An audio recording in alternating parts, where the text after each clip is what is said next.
আপনি কি জানেন এই মহিলারা কারা? এই ভিডিওতে আমি এই বিষয়ে তথ্য নিয়ে কথা বলবো।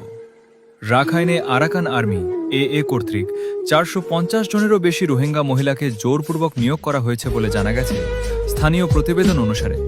মিয়ানমারের উত্তরাঞ্চলীয় রাখাইন রাজ্যে আরাকান আর্মি এ তাদের নিয়ন্ত্রণাধীন 14টি টাউনশিপ জুড়ে 450 জনেরও বেশি রোহিঙ্গা মহিলাকে জোরপূর্বক নিয়োগ করেছে বলে জানা গেছে।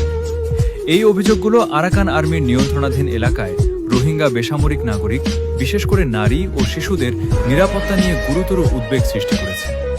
প্রতিবেদন অনুসারে রোহিঙ্গা পরিবারগুলোকে সদস্য জোগাড় করার জন্য চাপ দেওয়া হয়েছে।